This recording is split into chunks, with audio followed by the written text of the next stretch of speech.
What's up, y'all? DSA 1, UGA fan rants and opinions. Talking the goddamn Georgia-Florida game.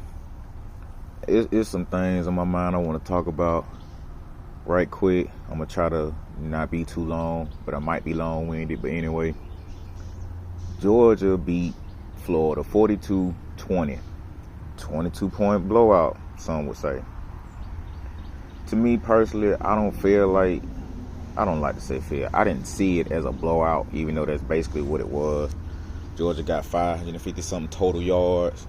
And offense, Florida, I think, had 300 and some change in total yards.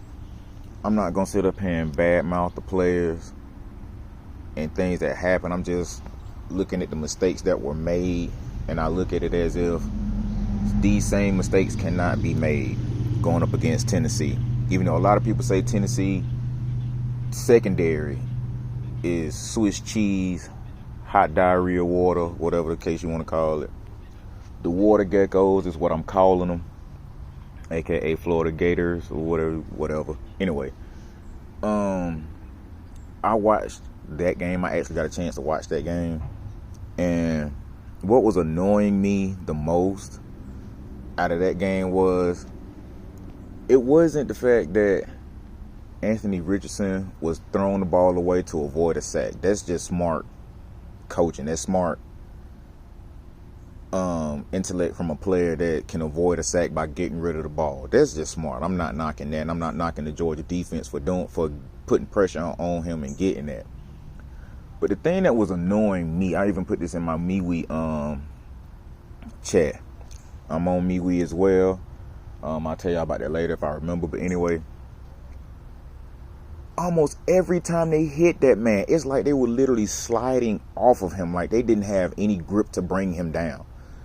I'm not saying Anthony Richardson isn't a strong player. His height, his build, he has the ability to be athletic and not go down. But a lot of them times that they had him dead, he just powered his way through and nobody could bring him down. That annoyed me. Anthony Richardson should have been sacked, I want to say, at least 6 times outside of the 2 that happened towards the end of the game, or at the very end of the game, like last, I want to say 4 minutes, maybe 3 minutes left in the game. They actually sacked him, like brought him to the ground. I'm looking at that as in, okay, he's hurt. He's trying not to re-injure his hip or whatever the case may be, because I did notice that he was limping. But outside of that, before he got hurt, what was the problem with bringing him down? There was like 3 Georgia Bulldogs on him. Some of them got blocked. I can understand that. But they were hitting him and he was not going down. Like, what in the entire hell? Like, how y'all sliding off of him? I put him in the MeWe chat that they was sliding off of him as if he had sprayed Pam cooking oil on him, and they just hit him and was just sliding off like nobody could bring him down. That needs to be tightened up. And they was in some of the instances when they actually got him one-on-one, they were holding him, but he was still able to throw the ball away. Like I said, that's just great quarterback play. You get rid of the ball to avoid a sack. Not mad at that at all. But I'm just curious and a little perturbed, I guess you could say, as to how come he could not be brought down, at least with a one-on-one tackle. That irked me. And I also put in one of the chats last week that I wanted Malachi Starks to get a pick and run it back. It was just a one. I didn't really necessarily think he was going to be able to get it, but it would have just been cool to see him do that and score a touchdown. Malachi, from the 2 games I have seen, or at least I would say I have noticed, if a receiver comes up and runs, I want to say a 5 or a 10 and in on the corner, because it looked like they're playing zone, looked like Georgia defense is playing zone, on a corner route, the slot receiver is doing a 10 and in, and the wide receiver is pretty much streaking down the field. The corner is thinking that he has help over the top, which is what Malachi should be. Malachi is shooting in to help make a play, and all Anthony had to do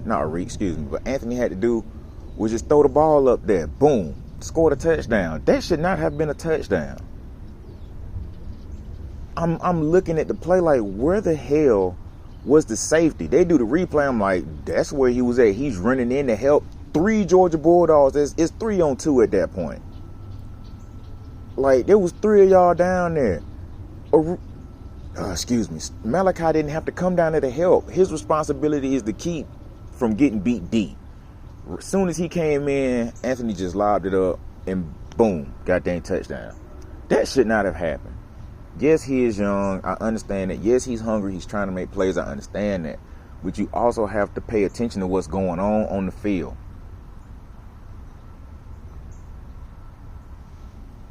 And even if the pass got thrown short, it's 3 other Bulldogs down there that could have did something against.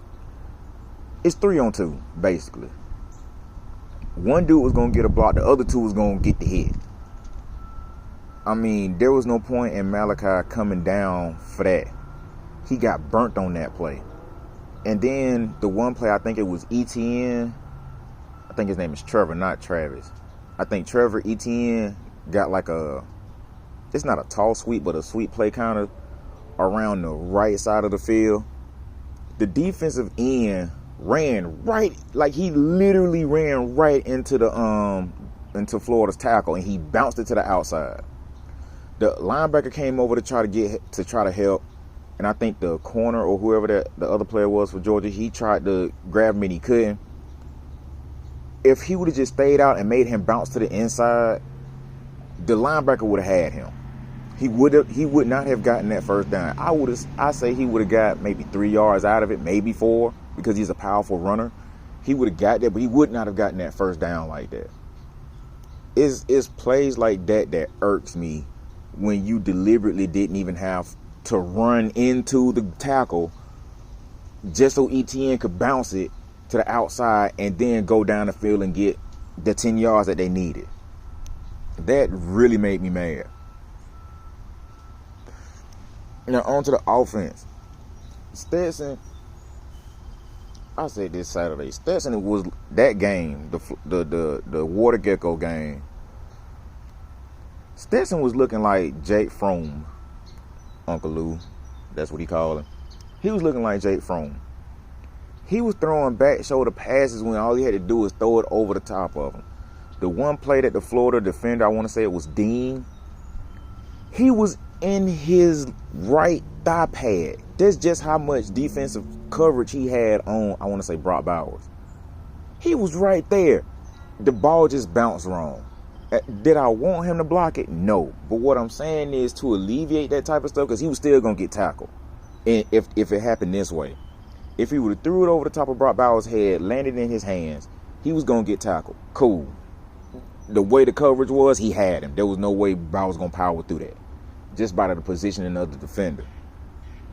But if that block would have went a different way, that ball would have went out of bounds. But just so happened, he blocked it. It bounced off his head, spun around. Brock had enough concentration to catch the ball, and there was nobody there. That was a lucky bounce. That was lucky. That was pure luck on that one, because Dean was in his jersey. The way he covered him, there was no way that ball should have been caught. The block was perfect. And then it was another pass that he threw. That was, I think, a back shoulder pass. And I think the receiver read it wrong, and it got picked off. This is not me jumping on Stetson at all. Not at all. But it's just, why not throw it over the top so they can catch it instead of throwing it off their shoulders, throwing a back shoulder pass? And the other one, and I think it was the same one that I'm just talking about, where it got intercepted. Washington was in between the defensive line and the linebackers because they dropped back so far. He could have just dumped it to Washington. That was a first down. No, you trying to rush and score. At that point, we was already up. Slow down, get your composure, and take what they're giving you. They literally gave us the first down with Washington being in the position that he was in, with the play that was called for him to get the ball, take off, and score. Still on Washington, there was a pass that Stetson threw. It was off his freaking fingertips. I think that one was a first down as well, if not more. He beat the linebacker. He was gone off his freaking fingertips. Like, I think Washington dropped 2 and another receiver dropped 1. So I think there was 3 drop passes, not including the interceptions. Those passes should have been caught for mad yards. To me, there was no reason for that. If anything, this is just my guesstimation, Washington should have dove for that. It hit his fingers, dive for it. So you can probably catch it in mid-air still, because the dude wasn't going to hit you. You already had him beat by at least 2 yards, 2.5, maybe 3 yards. You dive for that, you caught it.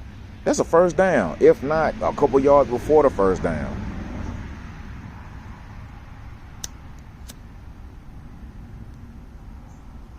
The Water Geckos actually made a game out of it in the third quarter. It looked like they took their feet, Georgia, it looked like they took their feet off the gas and just let the car coast down the hill instead of just applying more pressure. I mean, maybe it was something that I didn't see that y'all probably seen as to why some of the plays weren't working. And I can understand that. Y'all leave comments in the chat. But that was making me mad. Third quarter, Georgia should have had more than 7 points. I say at least 10. At least that. Because the third quarter is like they just relaxed. Like, all right, we're up. They scored. They're still down by 8. I'm looking at it like from last year as far as Kirby's speech. He want their will broken. Their will was not broken. They still felt like they had a chance. There should be nothing but doubt in their mind at that point. In the third quarter, yeah, we might not be able to come back. Georgia should have came out, and the coaching staff, I'm saying, put their foot on their throat. Not throat, but throat. And choke the hell out of them. Excuse me. And choke the hell out of them. There should have been no way in their mind that they knew they was going to come back. And they literally started to come back. I'm looking at the game like, oh, hell. Florida finna try to make it a game. They finna come back. What the hell Georgia defense doing? Like, that should not have happened. But it did. It happened. Okay, move on. In the fourth quarter, Georgia came out and showed out. A lot of people say, I'm not going to say a lot. I'm going to say the few people that I've seen. I want to say Kangaroo Black, T2Y, Uncle Lou. I can't think of nobody else at the moment. It was like Florida got scored or in the first half, definitely. It was what, 21-3, 28-3 going into the third. Like, yeah, if we would have kept that pressure up all game, it should have been 56-10, maybe. But I also take into the account that Kirby and staff didn't want to put that much pressure on the offense or the defense to try to host a shutout, knowing they're going into a game with Tennessee that's going to be a utter dogfight. That's just how I'm looking at it. Am I scared? No. Am I concerned? A tad bit. Just for the simple fact that I've seen a few mistakes as far as the offense go with passing, the run game, the strip that McIntosh was done in on. Not even mad at that. The defender played the ball well. Can't be mad at that. Strips happen. McIntosh was about to break for like 10 to 12, 10 to 15 yards. But the defender came behind him and stripped the ball away. I'm not mad at Mac for that. I mean, you don't have eyes in the back of your head to see people coming up behind you. You're hoping that they're blocked or you run over, juke, or whatever the case may be as a running back, pass the defender to get the yards. Didn't happen. He stripped it. Cool. But I'm also looking at Georgia's defense. I don't think we got an interception or a fumble that whole game and still managed to beat them by 22 points. Even if we go the rest of the season into the SEC championship and into the playoffs like that, we need turnovers. Am I saying Georgia not getting them? No, that's not what I'm saying. What I'm saying is we need turnovers. Turnovers would definitely shift the momentum of a game and get into the heads of the opposing team. Georgia had 3. I'm quite sure them players was over there looking like, all right, we done screwed up. We finna bounce back. That's just how I look at it. They screwed up, got back in the game, and the coaching staff and the team put it together and made it work. Not knocking at it at all. Excuse me, y'all. Gotta relight my cigarette.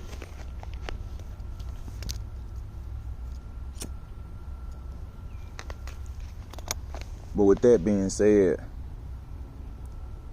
I'm thinking with this Tennessee game, and I'm not even taking the fact that Tennessee destroyed Kentucky. That was a utter... that they just got obliterated in that game. They beat Kentucky like they stole something. They beat Kentucky like they've been looking at they fans' message boards talking trash, and they just went out and did them bad. I want Georgia to come out with that same enthusiasm to show Tennessee just because we're number 1 don't mean you got a shot. We finna beat you like you stole some. Mind you, not Josh Heupel, that's the coach. Hendon Hooker. The boy is elusive. I mean, the young man is elusive. He will get up out of there, which is one thing I like about him. The other thing is I think they also have a very good run game. I haven't really paid too much attention to their defense as far as, like I said earlier, their defense having a lot of gaps as far as stopping the pass.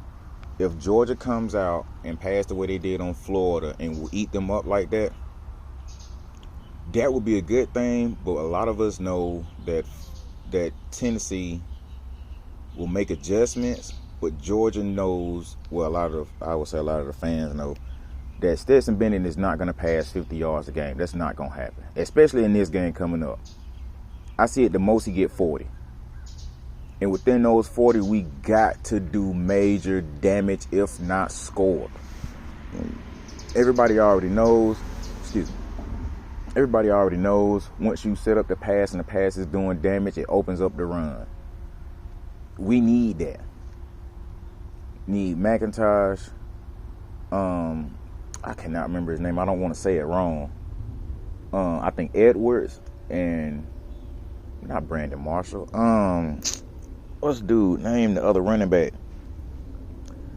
Number 30. Anyway, if they come out and they do damage on offense as far as running up against defense and have them tired, and especially if our defense can stay consistent and bringing pressure and getting them into 2nd and long, 3rd and long, and they have to punt, and we immediately score off of that drive, I don't see Tennessee winning this game. But if it comes to a shootout, Starks, you got to stay deep. You cannot be getting burnt. Ringo, you got to stay on your man. Like some of those passes that were made by Florida to me should have been batted down. I'm not gonna say caught, like interception wise. They should have been batted down. But at the same time, mistakes happen. These young men are not perfect. Nobody's perfect. So I'm not going to sit up here and bash the offense or the defense. They made some really good plays. They did some really good things. But we got to come out in the first half of this Tennessee game and hit Tennessee in the mouth repeatedly.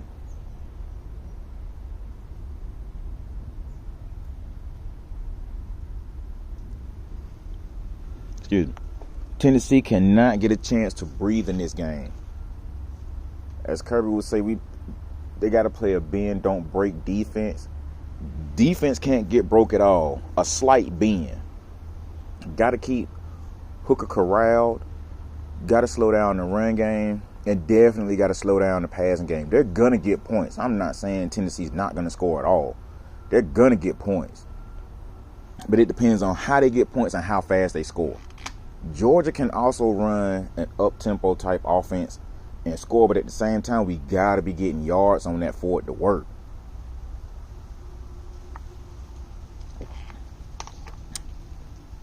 I was listening to a guy that was talking on this podcast or YouTube channel called On 3, and he was saying that they run, I want to say 80 plays. I'm going to get this wrong, like 80 plays a quarter or something to that effect, or so many plays every minute, because they hurry up. If we can slow that down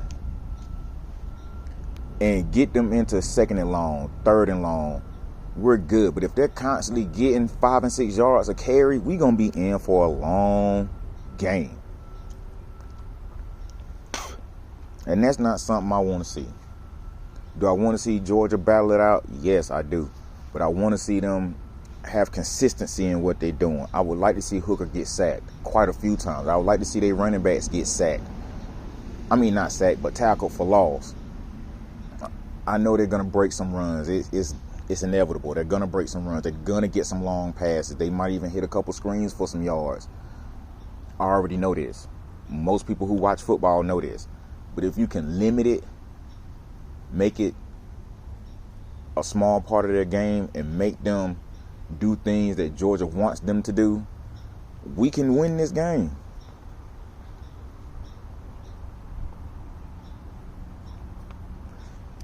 My score prediction for the UGA Water Gecko game was 49 or 35 to like 17.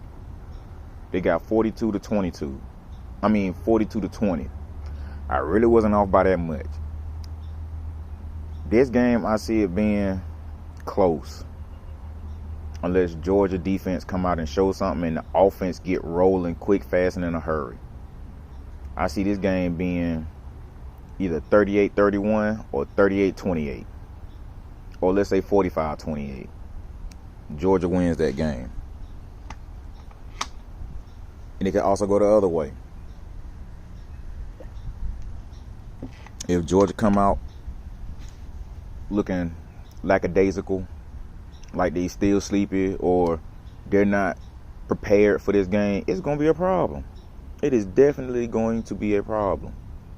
And that's one thing I don't see Georgia doing. I see them letting off the gas probably if we're up, let's say 28-10, 28-17. I can see that happening. And another thing I just thought about. When Stetson was looking like he was having issues and he might need a talking to, not being yelled at, not being fussed at, nothing like that, but get his confidence back. Why in the entire hell are we not seeing these backups come in the game? Georgia's up 28-3, 28.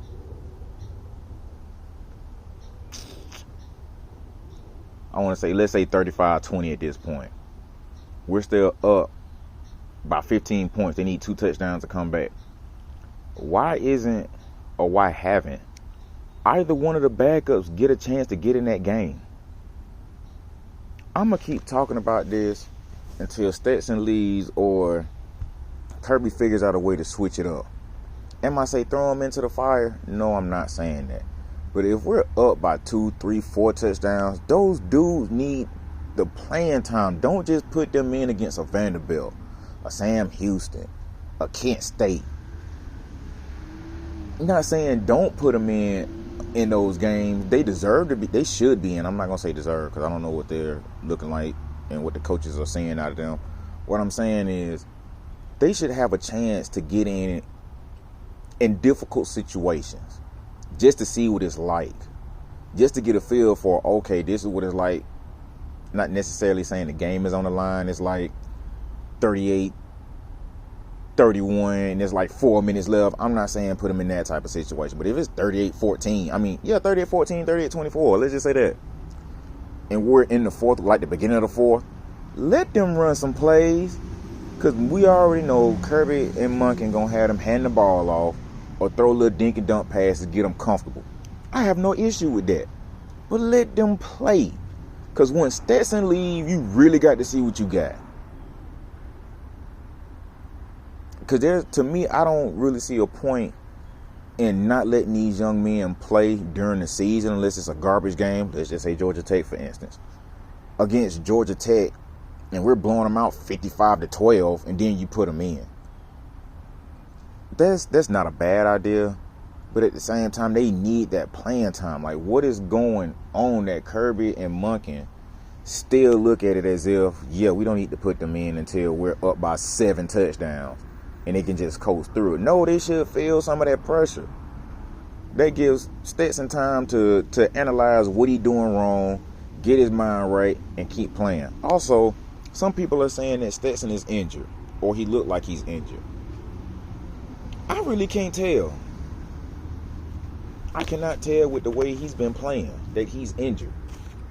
He might not be throwing the ball downfield like that for real, but he really wasn't throwing the ball downfield like that last season when he was injured. So if anybody in the comment section can tell me how they notice that Stetson's arm is injured or whatever the case may be, let me know, because I want to see what y'all saying.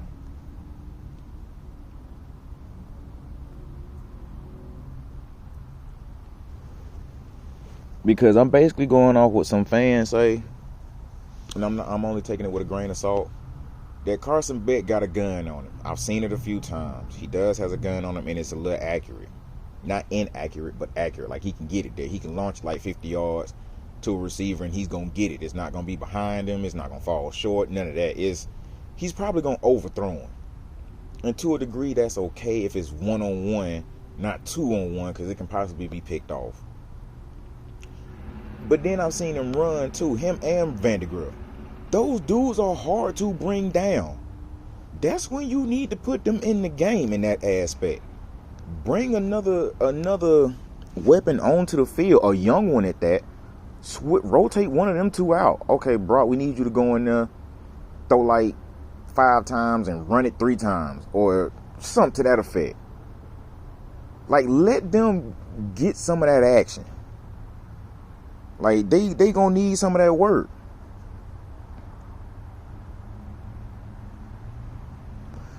Because the way I'm looking at it, I'm not liking the way they're gonna look as far as offensively next season. And it's not a bad thing. It's just as far as experience go.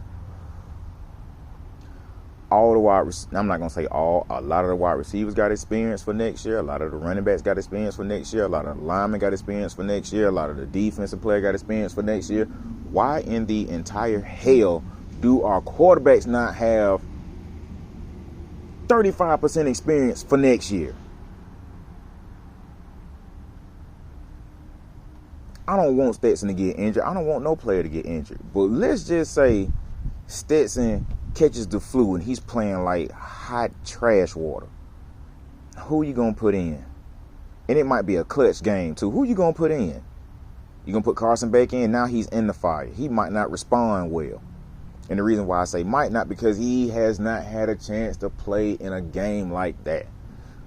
Vandegrift hasn't either. And I'm not even gonna mention Gunner. Gunner just got there. There's no way I would put Gunner in that situation unless all of them sick or all of them injured or something catastrophic happened. Other than that, these players need this whole season to prepare. The only game I can see them not playing was the Oregon State game. I mean, not Oregon State, the Oregon game. I can see them not playing that game. When we got up to, I say 28 points to 3, slide them in there. And they probably did get in. I don't remember right now. They probably did get in. And they probably made some good plays. And like I said in my other video, I heard they did good against Vanderbilt. Well, Carson did good against Vanderbilt, but that was a blowout game. And I'm not sure if they got in, if any, or at all in the Kent State game, since that game, I think, was pretty close. And I don't think they got in at all during the Missouri game, since that game was so close. Like, something got to give with these players. It seems like all the other positions are getting experience in, and the quarterback position is not. That's going to be a hindrance if we get into a game and it turns out to be a shootout, but we got a quarterback that can basically sling the ball 50 times a game, but he has no experience. Not saying he doesn't know, but he doesn't have real game experience to see them switching up right in front of his eyes, to be able to pick off what they're doing and make a play happen outside of just running the ball and getting a few yards, or even making 10, 15 yards out of the play. This is very concerning. Even a lot of Bulldogs fans know this. Dabo did it, what, last week or the week before last?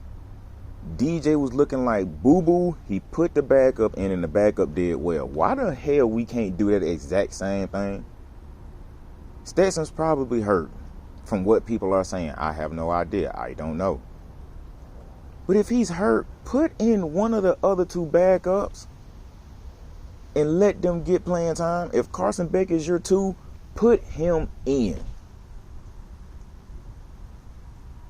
Because I already know Gunner's not going to see the field at all. Not this year. He's not going to sniff no turf. At all.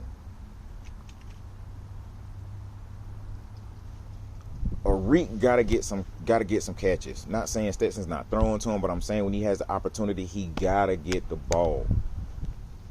During this whole off season, I was in a lot of mainly Dog Nation chats, talking to some other people, and I was agreeing with some, disagreeing with others, that if we put out a 4-man tight end set, that would bring issues. But I think one of our tight ends is hurt, so a 3-man tight end set. Washington and a Reed, they gotta get this shit together. Bowers can't do it all. All three of y'all together will cause major problems with linebackers and safeties because y'all are too big for them to stop. They need help.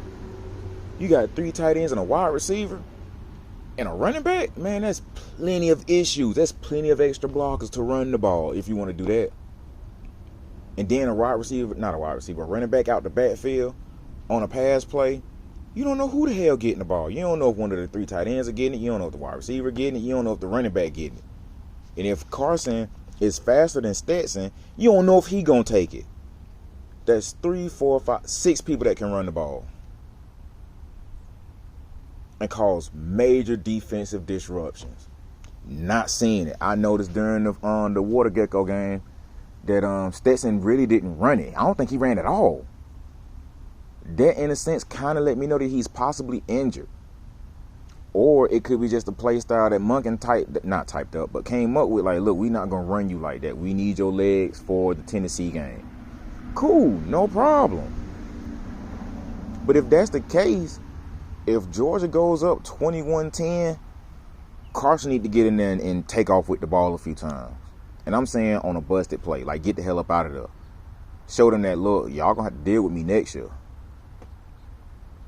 And then again, it could be Kirby's and Monken's idea. Don't show that Carson is going to be a serious threat for next year. Vandegrift might leave. So that leaves Gunner and I'm going to say the dude name wrong. Puglini, or whatever his name is. No disrespect, but the other young dude in the class of 23 coming. We'll still have 3 quarterbacks, but that means Carson's going to start, Gunner's behind him, and the class of 2023 quarterback is going to be behind Gunner. That's if Brock decides to leave. If he decides to leave, I see we might be in some trouble. But if he decides to stay, that will be a big help, because I can see one of those two having an issue during the next season. And that's if we win it all this season. I'm not even going to say Georgia going to win it all. I'm not even going to go that route. I'm not going to sound delusional. I see it like this. Georgia knocks off Tennessee and plays Alabama or LSU in the SEC championship. Hopefully, it's Alabama. We knock them off. It'll be Georgia, possibly Tennessee, Ohio State, or Clemson, or whoever comes out the Big 12 or the Pac-12. If TCU stays undefeated, I see TCU making it. So it'll probably be Georgia, Tennessee, Ohio State, and TCU. If TCU takes an L but they still win the championship, I still see them getting in. It depends on what Pac-12 team is doing well, which could possibly be Oregon. Then it might switch up. It'll be Georgia, Oregon, Ohio State, TCU, Georgia, Oregon, Ohio State, TCU, or Clemson. If they stay undefeated, one of those one-loss teams out of the Big 12 and Pac-12 might get in. Because if that's the case, that means if Georgia beats Tennessee, they have one loss. That'll be Tennessee, Oregon, which at this point doesn't have a in-conference loss, but it'll be Tennessee, Oregon, and TCU. those 3 spots will be up for grabs for the 3rd or 4th. I think the 4th slot. In a sense, this is where a lot of people would say this is why we need to expand to 12 teams. I can agree with that. Personally, I would like to see 8, not 12. Could that mean all 5 of the group of 5, Power 5 teams get in, and then 3 at-large bids for like an Appalachian State, a UCF, Charlotte, Chanticleer, if they're doing good, because I don't know. I'm just naming teams that did well. And Houston or somebody like that, BYU, somebody like that to get in. And then possibly another 1-loss team out of the Power 5 to get in. 8 teams, to me, for the next 8 to 10 years, that seems cool. And then bump it up to 12 if that doesn't resolve it. But going straight to 12, I don't agree with that. I'd rather see 4 more teams get added. So it'd be the top 8 that get in. Or the best 8 teams get in. Because you might have a team that's in the bottom 25, but they're undefeated. People say that can't happen. It could possibly happen, because if you're a UCF, you're going to be in the bottom 20. You're undefeated. Why do you not deserve a shot in there? Especially if it goes to 12 or even goes to 8. Why do you not deserve a shot in? Like, those teams, they deserve to get in. Or what if Oklahoma State wins out? Or Oklahoma State gives TCU their first loss? That's 4 teams, I think, with 1 loss out of the Power 5.